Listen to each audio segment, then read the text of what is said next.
What's going on, guys? It's your boy Eddie Maximilian back again for another video. In today's video, we're going to be doing the first service on the 2024 Kawasaki ZX6R.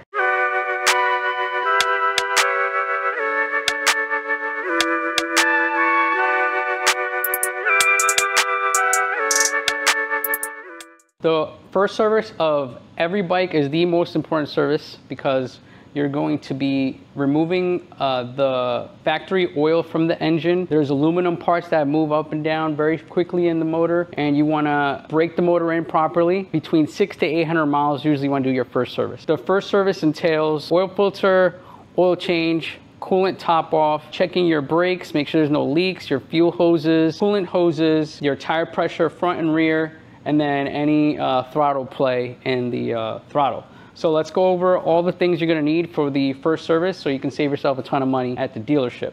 First thing you're gonna need is oil filter. You need 4 quarts, 10W40 full synthetic. I always use liquid moly and on my bikes, never had any issues. Some coolant to top off any coolant in the overflow reservoir. You're gonna need a 17 millimeter socket. You can do a deep or a shorty, a 3/4 or a 1/4 inch drive, and oil filter wrench. If this doesn't fit, then you want to get yourself one of these. This is oil filter socket. This is a 65 to 67 millimeter. You also need to do your chain adjustment.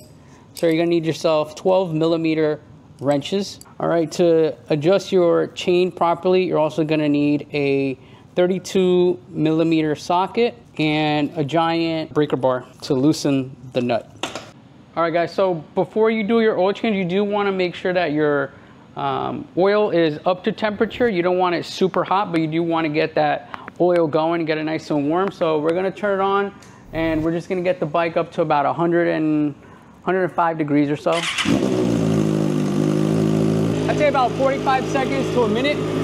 So there we go. We're at 118 degrees. And there's your mileage at 633. We're right on point for the first service. We're gonna just shut this off now. Nice and warm, so we're gonna go on the other side of the bike. And your oil filter is right over here. It's pretty tight. Right before you crack this open, there is a little spout here on the bottom.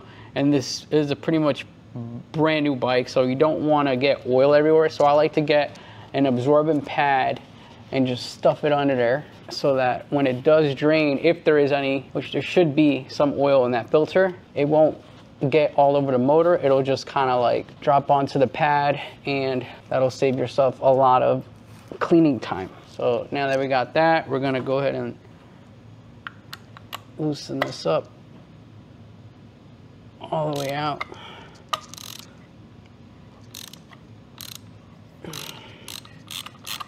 Take that out. Oh, there goes the oil. We're gonna definitely want to catch that.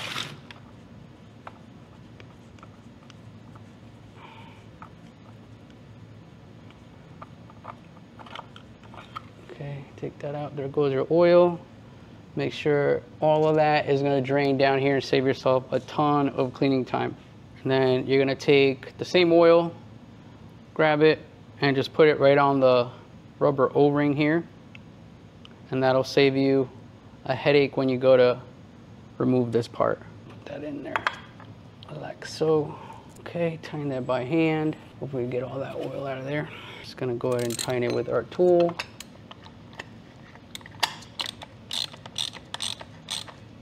Your drain plug here on the bottom, that's a 17 millimeter plug with a washer on there. You're supposed to replace this washer. I replace it every second oil change. Some people say replace every oil change. I do it every second oil change because it hasn't been on there for very long. So I'm gonna leave that washer on there. We're gonna need an oil pan. We're gonna put the oil pan right under here and drain that oil. So got my oil pan here. I just made this oil pan out of an old oil jug. Just cut it out. Make sure you got enough room so that when it spews out, it doesn't go all over the place. So you wanna kind of center it properly. When you get on the other side, you want to loosen this up so that you can get some air in there so it flows freely. Get ourselves our 17 millimeter here and here. All right, now that you got your your cap open on the other side, we're gonna go ahead and loosen this up.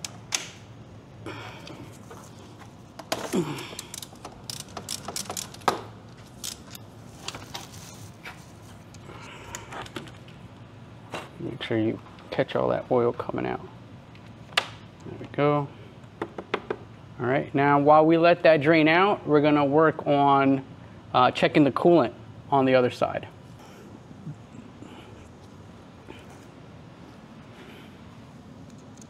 All right, right here, guys, we have the coolant overflow.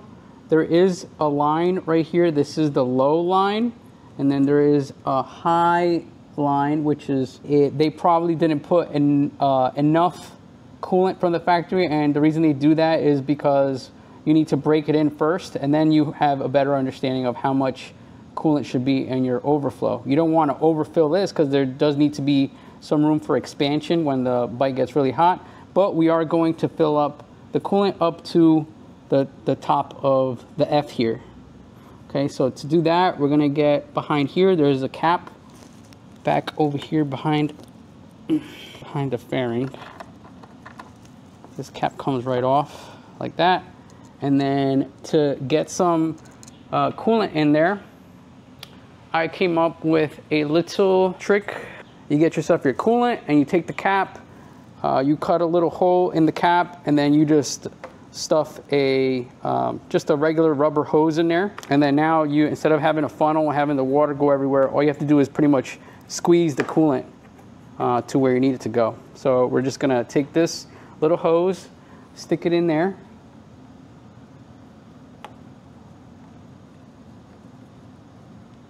Okay, now it's in there. I'm just gonna flip it over and squeeze it.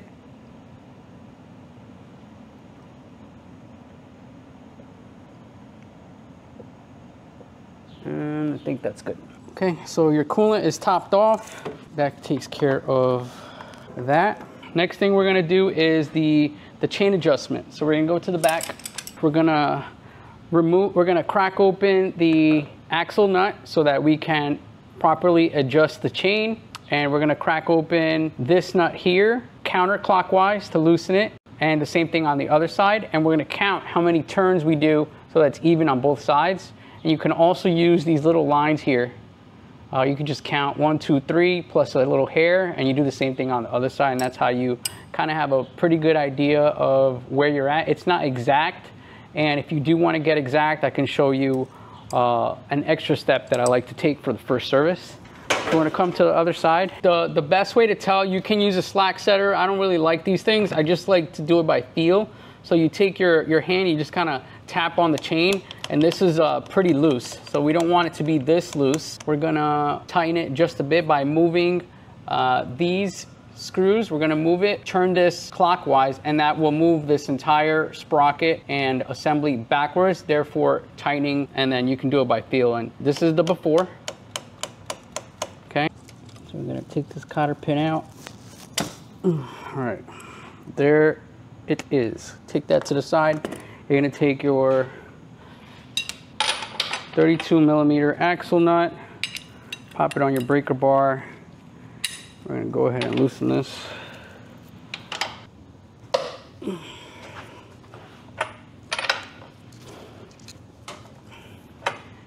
Loosen it, not all the way, but just enough so that there's a free play in the wheel going back and forth. All right, so now we got that loose. Now we can go ahead and start adjusting our chain. Take your 12mm, and we're gonna count here. We got 2 lines. We're just gonna come out. We're gonna go clockwise and just keep adjusting here. Okay, we're about 1 and a hair. We're gonna go on the other side, do the same thing. And then we just gotta get this little line about a hair past the second line here.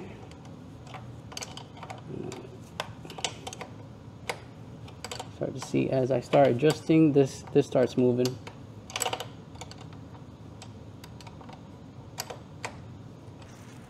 Okay, so if we take a look at the slack now, it's not so much loose like before.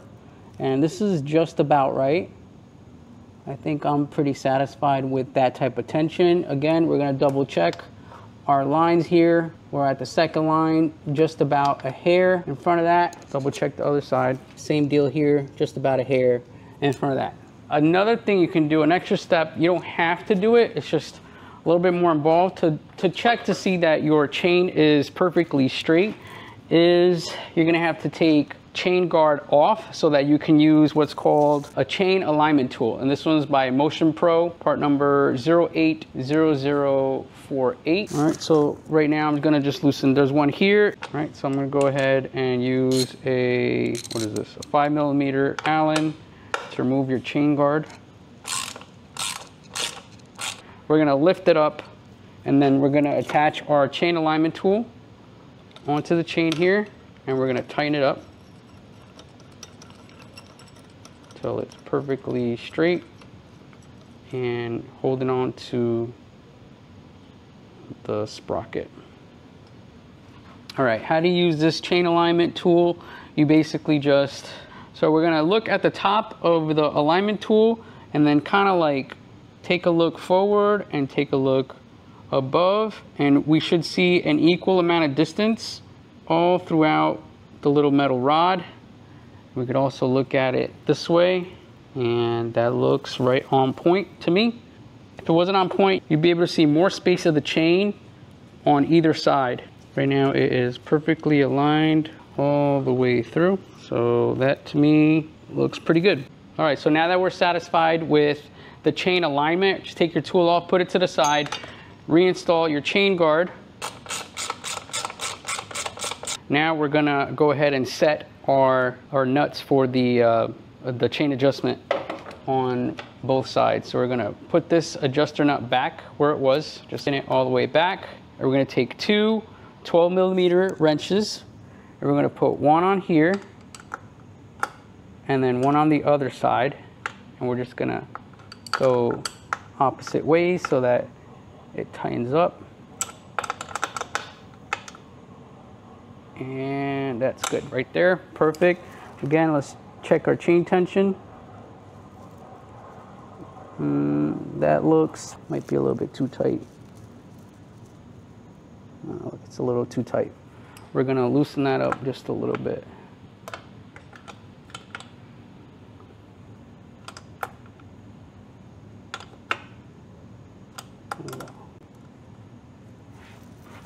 Okay, that's better, much better.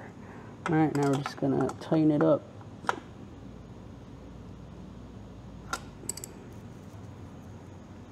Go, it's good amount of slack. All right, and then we're gonna tighten up the other side. That same, repeat the process. That one goes down, this one goes up. That locks in place. There we go. And then one more check on the chain slack. And that's pretty good. Looks good to me. All right, chain adjustment is done. Now we're gonna go ahead and tighten our axle nut back up.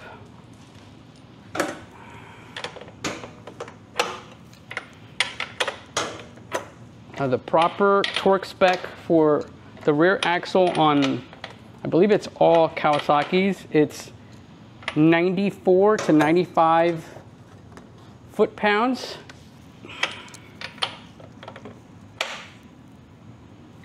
There we go. Perfect. So that is now adjusted. Now we do need to get the cotter pin in here, in the little hole, to be able to keep this from loosening. So I'm gonna go just a hair more to reveal the hole up top. A little more. There we go. So there's your hole. You're gonna take your cotter pin, just slide it right through, and then just spread it back across how it was before.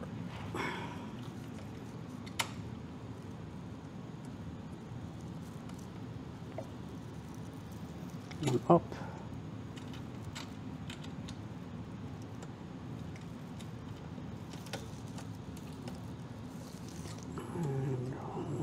this way. That way.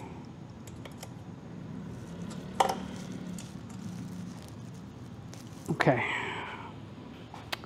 And I like to just hold it here and just give it a little tap so it bends back in place so it doesn't snag on anything. There we go. That's not going anywhere. Axle nut is now tight and everything on the rear is perfect. And you want to be able, once you know that it's not too tight or you didn't over tighten, is when you start to roll, come on this side, when you start to roll the wheel and you hear a nice chain sound and it doesn't snag or feel like there's some friction going on, you just roll it. You should be able to get a nice chain sound out of your test there. Okay, so the rear is now done, the coolant is done. We're gonna go back to the oil and it's actually still draining. Okay, there's still some fluid coming out of there. A little trick that I like to do is I like to take air hose and just use like a regular a valve tool, and you're gonna just stick it right in here and just blow some air in there, and you'll see that there's gonna be more fluid coming out the bottom. Oops, some more. Kind of want to get all that fluid out of there. That'll speed up your process, make sure it's nice and empty. All right, now we just got a few drips coming out, but I think we're ready to put our drain bolt with the washer, pop that on there. Then we're gonna grab our torque wrench. We're gonna set it to 23 foot-pounds. Ready tighty.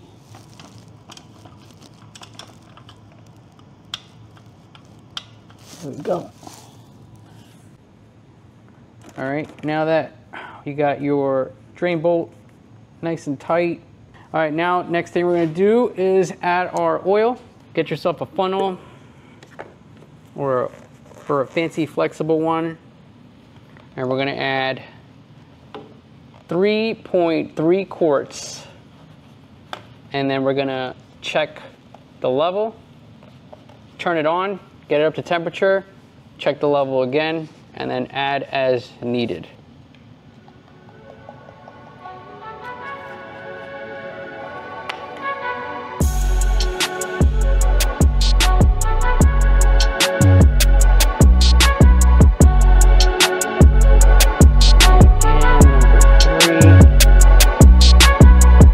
Okay guys, so we're at about three quarts so far. We still need about 1/3 of a quart remaining. But here's the sight glass, and you can see that the bottom line is the low and the top line is the high. You typically want to have that oil right in the middle or right above the middle of those two lines, and that'll complete your oil change. Real quick guys, I just want to show you, this was the oil that came out of the motor.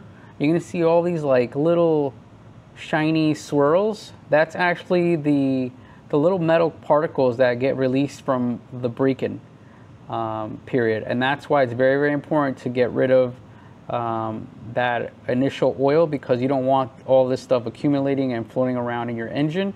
Once you do your first oil change, you're free to, ride as hard as you want, and your next oil service would be in 3,000 miles from this one. And just a quick little check on the throttle play here. This looks pretty good, but if you did have to adjust the throttle, there are some adjusters here. You just tighten or loosen as needed. Here's the adjuster cables. You just tighten and loosen. There's one here and there's one back over here. As you tighten and loosen these, this will start to get a little bit harder to turn. So you just want it right to the point where there's not a lot of free play on your throttle. And then the last thing we're gonna do here is so if you take a look on your swing arm, so for the front we have 36 PSI and for the rear we have 42 PSI. So we're currently right underneath 40, so we're gonna go up to 42. All right, perfect. 36 PSI for the front. And that concludes our first service. The whole process takes about 2 hours if you do it correctly and take your time. If you don't have that type of time or where to recycle your oil, then go ahead and take it to the dealer. That'll also keep your bike under warranty. So thank you so much for watching, and I'll see you guys on the next one.